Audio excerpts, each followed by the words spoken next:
with the main event, a heavyweight bout. Shamil Gaziev coming in at -500 against Greg Velasco, sitting at +300. The big boys in the main event are going to slug it out, undefeated on both sides. Shamil Gaziev, 6'3", big boy. I honestly have a tough time believing that Greg Velasco is 6'3", or 6'2", just based off watching the film. He looks like a little shorter, just a tank of a man, though. He has spent most of his career, all of his career, fighting in CFFC. And watching his film, I see a lot of holes in the takedown defense, which I would expect Shamil Gaziev to exploit in this one. Seems like Velasco gets taken down nearly every fight. He's able to battle through it, though. And, he's still undefeated, so he's never lost. But Gaziev looks like he's going to go for the takedowns a lot. Does have some power in the hands that he will use, but this looks like somewhat of a greasy heavyweight fight. And a wide line, so that's always scary. What are you thinking on this one? Yeah, Velasco does get taken down a lot, and a lot of times when he's fighting well, he's actually initiating the wrestling and getting takedowns himself. The one thing on his side in this fight that I've seen is him be able to fight past, one round, like as a heavyweight.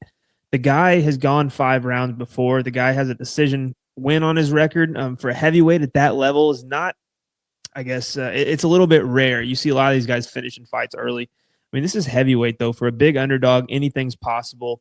He doesn't really hit that hard on the feet, though, from what I've seen at least, compared to a guy like Gaziev. I mean, Gaziev has a lot of power on the feet. He's 13. He's beaten guys with good records, like Kornilov, who's 13-0. Like, as his pro career has progressed, he's fighting better and better competition, and he's still getting wins.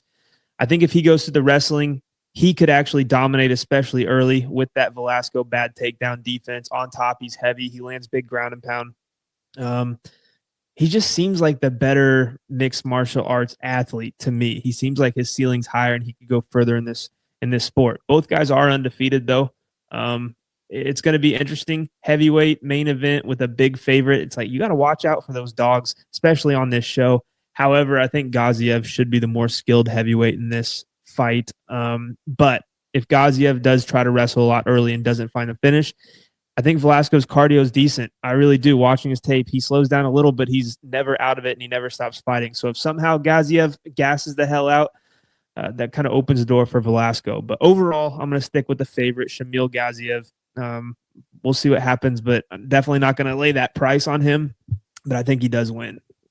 Yeah, it's a tough money line price on heavyweights, especially on a Contender series. I mean, we just saw a couple weeks ago, it was a light heavyweight bout and, minus 900, minus 1,000 loss. So it's tough to lay that chalk. I probably won't. But just watching the film on him, the fight against Kirill Kornilov in Aries FC was a split decision win.